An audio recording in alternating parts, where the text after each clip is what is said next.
Bienvenue sur Africa 24 dans cette nouvelle édition du Non-Stop Info. Voici les titres de l'actualité. Se dirige-t-on vers une sortie définitive de la crise politique? Au Togo, les législatives seront organisées ce 20 décembre 2018 sur recommandation de la CEDEAO, une date irréaliste pour la coalition de l'opposition. Signature d'un protocole d'accord sur le e-commerce en Algérie, accord qui porte sur le développement des services électroniques, des sites web marchands. Ce protocole permettra aux commerçants de créer des prestations à distance. Et puis, en Afrique du Sud, les femmes sont descendues dans les rues de Johannesburg ou du Cap ce 1er août 2018. Des femmes en colère qui ont protesté contre les agressions qu'elles subissent. Une femme sur 5 de plus de 18 ans a déjà été victime de violences dans ce pays. Mais tout d'abord, Emmerson Mnangagwa, vainqueur des élections présidentielles au Zimbabwe. Il a été élu avec 50,8% des voix contre 44,3% de votes pour Nelson Chamisa, son principal rival et leader du MDC, parti de l'opposition. Il s'agissait là des premières élections libres depuis le départ de Robert Mugabe, 37 ans à la tête du pays. Suite à son élection, le président Emmerson Mnangagwa a appelé à l'unité afin de construire un nouveau Zimbabwe. Au Togo, la population se rendra aux urnes ce 20 décembre 2018 pour les élections législatives. Une recommandation de la CEDEAO, par ailleurs saluée par les citoyens, mais dont le délai semble irréaliste pour la coalition des 14 partis politiques de l'opposition. Au regard des nombreuses anomalies du fichier électoral, reportage de notre correspondante Aimé Fakofi. Les réactions se multiplient au lendemain des recommandations de la CEDEAO pour une sortie définitive de la crise politique au Togo. À Lomé, la capitale togolaise, on s'enquiert des dernières nouvelles à travers les gros titres des journaux. Beaucoup espèrent la mise en œuvre effective des recommandations du 31 juillet 2018. La CEDEAO peut-être a cette fois-ci mis notre gouvernement en épreuve. Si ça ne va pas, c'est eux qui seront accusés et c'est eux que nous accusons jusqu'alors. Tel qu'ils ont commencé, qu'ils mettent tout en œuvre pour que les vieilles choses passent et que nous, jeunes, nous puissions trouver de l'emploi parce que nous sommes fatigués. La communauté économique des États de l'Afrique de l'Ouest préconise entre autres au gouvernement la mise en œuvre des réformes au sein de l'Assemblée nationale, à défaut par voie référendaire. Les élections législatives sont fixées au 20 décembre 2018. La question des élections a été liée à la révision des listes et dans un autre point on a parlé des réformes. En revanche, la question de la mise en œuvre des réformes ne me paraît pas pouvoir être toute mise en œuvre avant la date du 20 décembre. Pour la coalition de l'opposition, le 20 décembre est une date irréaliste pour la tenue des législatives dont le mode de scrutin n'a pas été précisé par la CEDEAO. La coalition relève par ailleurs l'absence de l'évocation par la CEDEAO d'un gouvernement de transition chargé de conduire les réformes institutionnelles, électorales et la question sécuritaire. L'opposition entend aborder ces points lors des prochaines négociations politiques. En République démocratique du Congo, l'ancien vice-président Jean-Pierre Bemba a déposé sa candidature à la présidentielle ce jeudi 2 août. Dans son sillage, l'opposant Moïse Katumbi, leader du mouvement Ensemble, annonce son retour d'exil ce vendredi 3 août, soit 5 jours avant la date butoir pour les dépôts de candidature de la présidentielle de ce 23 décembre 2018. Scrutin pour lequel Vital Kamerhe appelle à une candidature unique de l'opposition.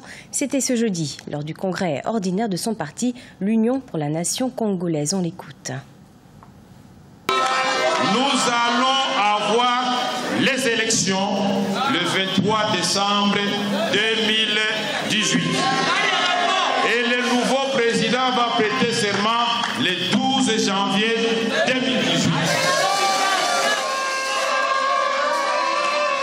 Nous devons donc tous, Monsieur le Président de la République, sortant, l'opposition qui s'apprête à prendre les rênes du pouvoir, avoir les regards tournés vers Dieu.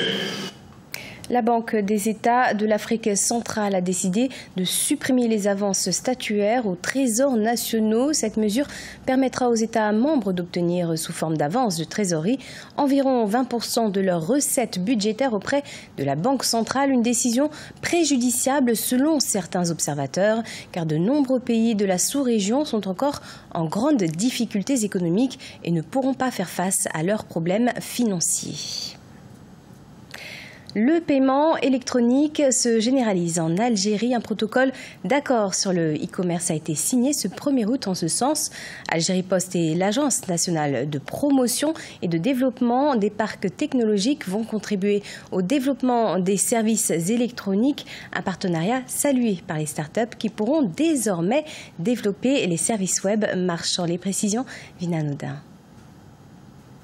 À l'occasion des journées d'études sur le e-commerce et le e-paiement, organisées sur 2 jours par l'Agence nationale de promotion et de développement des parcs technologiques au niveau du cyberparc de Sidi Abdallah, l'agence a signé un protocole d'accord avec Algérie Post. Objectif, contribuer au développement des services du paiement en ligne et du commerce électronique. Cet accord porte sur le développement des services électroniques des sites web marchands.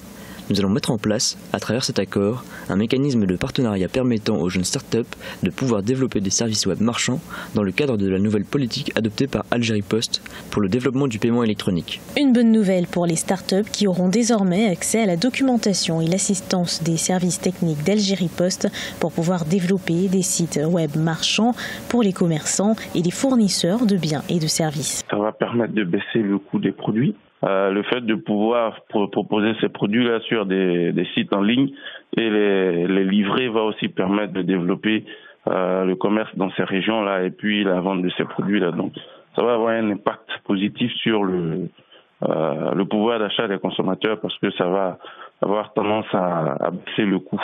Le développement du commerce électronique en Algérie permettra de généraliser et de vulgariser les nouvelles technologies auprès du citoyen. La signature de ce protocole va également permettre aux commerçants de créer des prestations à distance. À l'occasion du traditionnel mois d'août consacré aux femmes, des marches ont été organisées dans plusieurs villes d'Afrique du Sud. Pas de roses, mais les épines de la colère, des pancartes brandies par des milliers de femmes sud-africaines. Ces femmes sont venues dénoncer les violences dont nombreuses sont victimes, des agressions qui ont doublé en l'espace de 2 ans. Les détails, Solène Duplessis. Des centaines de manifestants ont marché dans plusieurs villes sud-africaines afin de protester contre les violences faites aux femmes ce mercredi 1er août, une date décrétée journée de deuil des victimes des violences de genre. À Pretoria, les manifestants rassemblés devant le siège du gouvernement sud-africain ont observé 1 minute de silence pour les victimes de violences sexistes et de féminicides. Nous manifestons car nous ne pouvons pas vivre dans la peur. Il est temps que le gouvernement nous prenne au sérieux et considère cela comme un état d'urgence parce que nous sommes fatigués d'être insultés par les hommes. Selon une enquête démographique menée en 2016 par Statistics South Africa, une femme sud-africaine sur 5 de plus de 18 ans aurait déjà été victime de violences sexistes. Un chiffre qui a plus que doublé en 2 ans dans un pays où les agressions à l'égard des femmes sont plus fréquentes qu'ailleurs. Nous ne sommes pas en sécurité dans les rues ni dans les taxis. Il est temps que ça change et que les femmes soient en sécurité et libres de se déplacer partout dans le monde sans crainte. Un mémorandum demandant plus de protection et de poursuite des agresseurs par la justice sud-africaine a été présenté au président Cyril Ramaphosa à l'issue de la marche. Notons par ailleurs que la journée nationale de la femme aura lieu le 9 août en Afrique du Sud. Ce journal a été préparé par l'ensemble de la rédaction. Merci de nous avoir suivis. Dans quelques instants, nouvelle édition de l'actualité sur Africa 24.